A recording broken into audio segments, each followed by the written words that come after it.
Perkenalkan, nama saya Fahmilia Zahira dengan nom 3 digit nomor pokok mahasiswa terakhir 115 dari kelompok 5 mata kuliah Pendidikan Pancasila.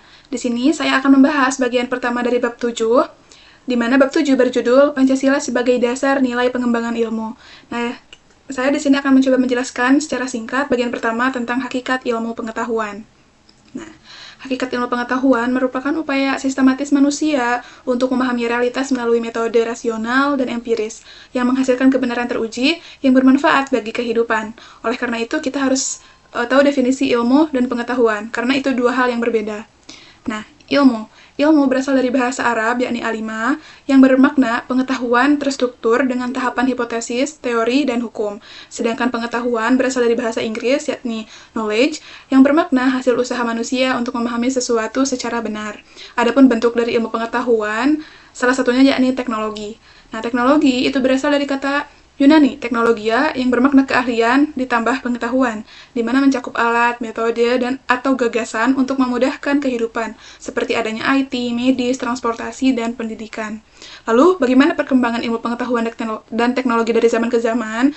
Nah, iptek itu berkembang sejak dahulu, yakni sejak dari zaman prasejarah, di mana berkarakteristik magis, Yunani kuno berkarakteristik logika, kemudian lanjut lagi pada abad pertengahan, itu sangat berkarakter dengan terkait agamanya, lanjut lagi pada zaman Renaissance itu sangat atau memiliki karakter dengan kebebasan berpikirnya. Lanjut lagi pada zaman modern itu sangat berkarakteristik dengan revolusi sains, dan terakhir itu pada zaman kontemporer sangat berkarakter dengan teknologi canggih gitu. Itu singkatnya bagi yang dapat saya sampaikan. Terima kasih.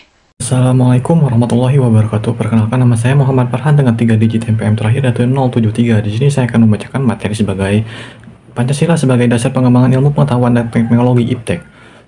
Menurut Ginanjar Kartasiwisata, IPTEK memiliki posisi penting dalam menjamin kesinambungan pembangunan rasional. Namun jika IPTEK dikembangkan tanpa lintasan nilai, maka berpotensi menyebabkan kepentingan sosial, kritis lingkungan, dokumentasi, sekularisme ekstrim. Oleh sebab itu, Pancasila hadir sebagai landasan etis, moral, dan filosofis dalam setiap aspek pengembangan IPTEK di Indonesia.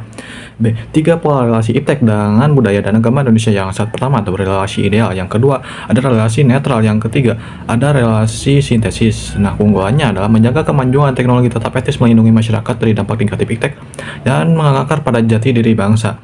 Lalu, adapun Pancasila sebagai paradigma ilmiah dalam landasan IPTEK. Pancasila adalah kritisasi nilai luhur yang tumbuh dari akar budaya, agama, dan penjalanan sejarah bangsa. Sebagai paradigma ilmiah, Pancasila membantu arah IPTEK agar tidak keluar dari koridor etika, menjaga ilmu tetap bermanfaat bagi manusia, menolak IPTEK yang hanya memprioritaskan alami tanpa memperhatikan nilai moral. Tanpa Pancasila, ilmu beresiko kehilangan arah dan orientasi seperti sekularisme yang ekstrim pada era Renaissance Eropa.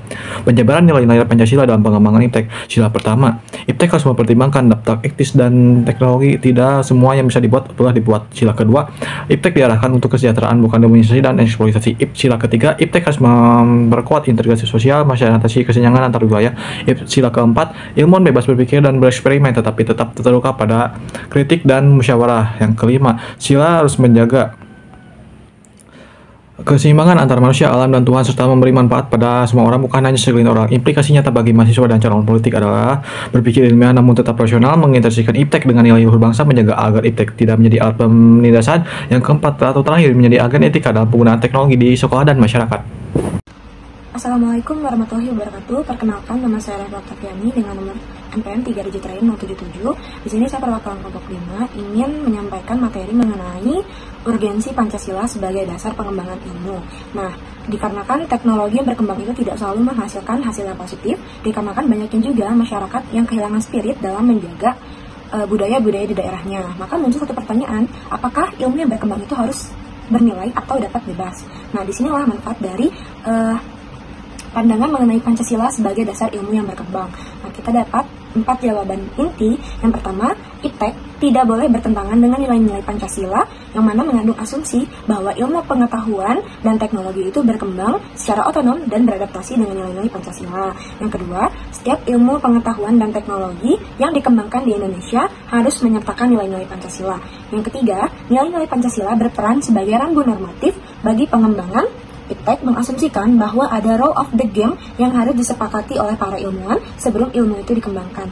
Yang terakhir, setiap pengembangan Iptek harus berakar dari budaya dan ideologi bangsa Indonesia yang memandang bahwa Pancasila bukan hanya sebagai dasar nilai, tetapi sudah menjadi paradigma ilmu yang berkembang di Indonesia. Sekian, terima kasih.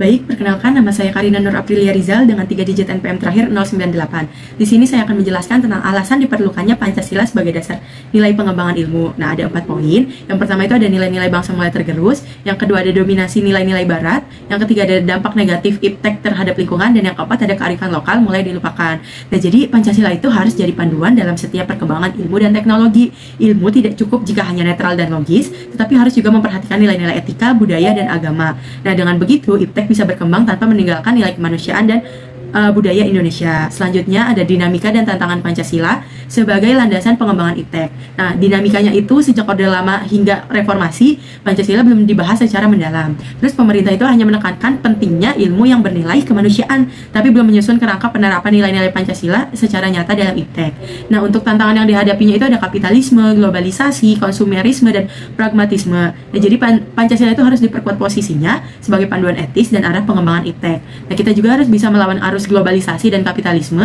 dengan tetap memegang nilai-nilai asli bangsa. Sekian penjelasan dari saya, terima kasih. Assalamualaikum, hai. Perkenalkan, nama saya Syalwa Latifatul Qalbi dengan 3 digit NPM terakhir 101 dari kelas 2024C. Nah, di sini saya sebagai perwakilan dari kelompok 5 mata kuliah Pancasila yang akan membahas studi kasus.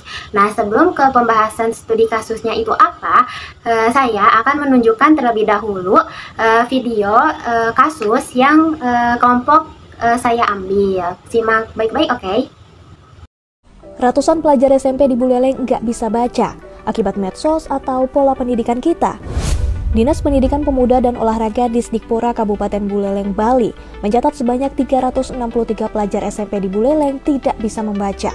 Rinciannya 155 murid masuk kategori tidak bisa membaca dan 208 murid masuk kategori tidak lancar membaca.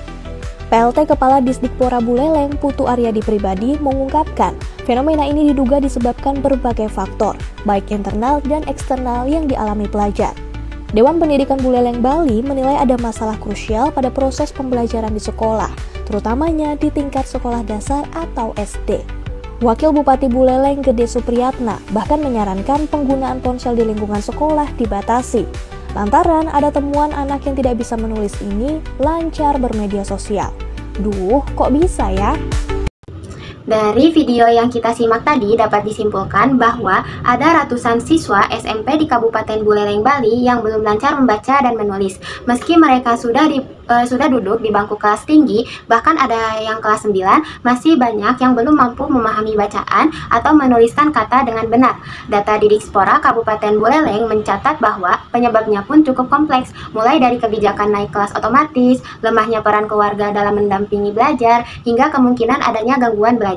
Namun, satu hal yang cukup ironis adalah bahwa meskipun tidak bisa membaca atau menulis, banyak dari mereka justru fasih menggunakan teknologi seperti ponsel untuk chatting dan bermain game. Kondisi ini menunjukkan adanya ketidakseimbangan antara penguasaan teknologi dan kemampuan dasar literasi.